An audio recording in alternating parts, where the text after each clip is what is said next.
You walked past a dog today. Maybe it was yours. Maybe it belonged to a stranger. Maybe it was chained to a fence somewhere between your car and your front door. And as you passed, it watched you. Not the way you watch things, the way prey watches a threat. You didn't notice. You never do. Because somewhere along the evolutionary path that made you human, you developed the assumption that other creatures see the world roughly the way you do. That the light that enters your eyes and theirs produces something similar on the other side. A shape, a face, a person. That assumption is wrong. And the distance between what you believe you are to an animal and what you actually are is wider, stranger, and far more unsettling than most people are prepared to accept. Start with the eye itself. The human eye contains three types of photoreceptors, three channels through which color enters the brain and becomes experience. We call ourselves trichromats, and we've quietly assumed this makes us sophisticated, complete, capable of seeing the world as it truly is. Dogs have two, not broken, not lesser, differently tuned. A dog's visual world is not dark or dull, it is simply filtered through a different question. Where you see a red ball against green grass, a dog sees two shades of yellow, indistinguishable. The contrast disappears. The object remains. But the information it contains has changed. This seems like a minor technical difference. It isn't, because vision is not photography. Vision is interpretation. Every eye on Earth is not a window. It's a theory, a species-specific hypothesis about which parts of reality matter enough to perceive. And that means every animal that has ever looked at you has seen a different version of you entirely. Now, consider the mantis shrimp. Where you have three photoreceptors, the mantis shrimp has 16 separate channels of color information. Colors that have no human name because no human has ever experienced them. Colors that exist in the electromagnetic spectrum and have always existed, but that the human eye simply never evolved to detect. The shrimp does not see more of reality than you do, but it sees a different slice of it, a slice that is invisible to you, completely, permanently. You have been walking through a world saturated with color you will never see. That has always been true, and nothing about you will ever change it. In 2013, researchers at the University of Exeter built something unusual. They built a camera, not to capture images, but to simulate the visual experience of other species, to take ordinary footage of the world and translate it into what a bee, a bird, or a cat might actually perceive. What they found made the scientists uncomfortable. The flowers they photographed looked ordinary to human eyes, pale, yellow, symmetrical. But through the simulated vision of a bee, which can detect ultraviolet light, the flowers revealed patterns, landing guides, concentric rings of UV reflective pigment that the flowers had evolved to display over millions of years. Not for you, not for any human. Those patterns were never meant to be seen by anything with your kind of eyes. The world, it turns out, has been whispering in a frequency you were never designed to hear. Now point that same camera at yourself. Birds, many of them, see into the ultraviolet. And when researchers did exactly this, when they photographed human skin under UV light, they found something the naked eye cannot see. Variations, patterns, the ghosts of blood vessels beneath the surface, the subtle fluorescence of oils secreted by your skin. To a bird, you are not the person you see in the mirror. You are something else, something luminous in ways you cannot perceive, something that glows faintly in wavelengths you do not possess.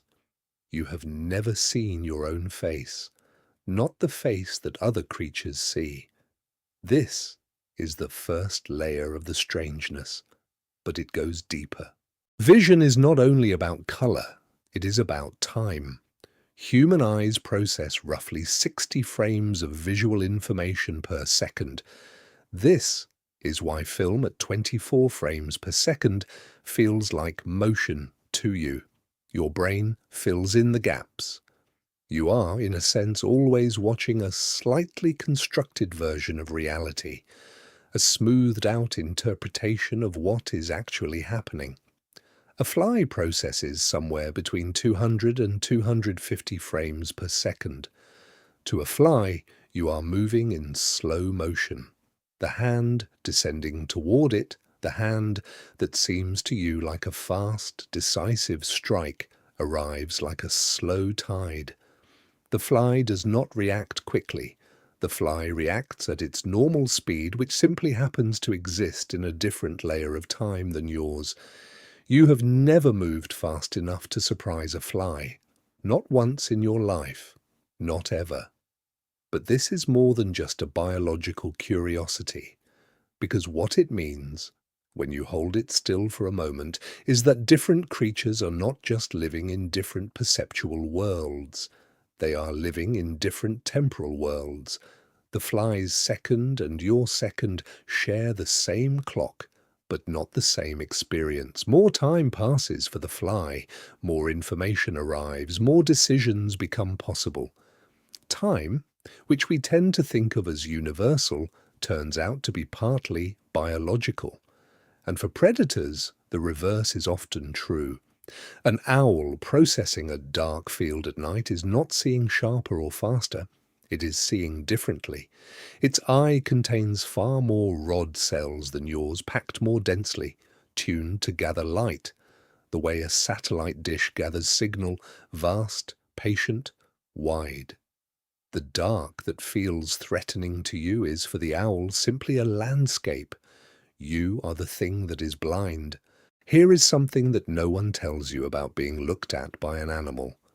Every wild creature that has ever fixed its gaze on you, every bird that paused on a wire as you walked beneath it, every deer that froze at the edge of a tree line, every crow that tracked your movement from a rooftop was running a calculation, not consciously, not with language or intention, but precisely.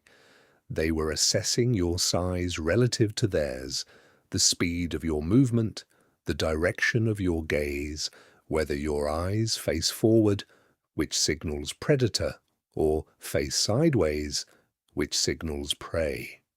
Every large terrestrial animal on Earth has been calibrated by millions of years of evolution to recognize the architecture of danger. And your face, your flat, forward-facing, large-eyed face, is recognized. In 2020, researchers studying prey animals found that even in species that had no prior exposure to humans, the sight of forward-facing eyes triggered a measurable stress response, not learned, not cultural, ancient, embedded so deeply in the animal's neurology that it preceded any individual experience. The first time a wild animal ever looked at you, it already knew something about what you were. Before you moved, before you spoke, before you existed, in some sense, as an individual at all. You were a category, a shape that meant danger. You will spend your entire life trying to convince animals that you are safe. Most of them will never believe you, not fully, not the way you believe yourself to be, and yet, some do. The domestic dog, after 15,000 years of cohabitation, has developed something unprecedented in the animal kingdom, an ability, a strange and specific sensitivity to human faces, to human gaze direction, to the subtle, muscular movements around human eyes that signal intention, emotion, and attention. Researchers at the University of Helsinki discovered in 2021 that dogs process human facial expressions in the same region of the brain where they process other dog faces. They have, over millennia of proximity, rewired themselves to read you, not to see you as another dog, but to see you. This is extraordinary, and it is also, quietly, one of the most unsettling things science has confirmed about the relationship between humans and animals. Because what it means is that this specific attunement, this capacity to recognize the emotional content of a human face, had to be learned, had to be selected for, had to cost something. Which means that before dogs became dogs, before wolves became the animals that sleep at the foot of your bed, they did not see what your eyes were saying. They saw the category, the predator shape, the forward-facing threat. And somewhere in the long darkness between that moment and this one, something changed. The question science cannot answer is whether it was trust or merely necessity, or whether at the scale of evolution, those are even different things. Go back to the dog that watched you walk past. You are looking at it now for the first time with something like accuracy. It sees you in two colors where you see four. It reads the tension in your shoulders and the direction of your glance. With a precision that would take you years of study to approximate, it has categorized you, your size, your posture, your predator eyes in the half-second before you noticed it at all. And it is making a decision, not about whether you are dangerous, it already knows that. It is deciding whether you are the kind of dangerous thing it has learned over thousands of years of painful and intimate proximity to exist beside. Most of the time, it decides yes. We tend to call that trust. We tend to feel grateful for it vaguely, without thinking about what it actually means, that an animal built to recognize threats has looked at the thing that built cities and burned forests and remade the surface of the planet, and chosen, through instinct or habit or something neither word can fully describe, to stay.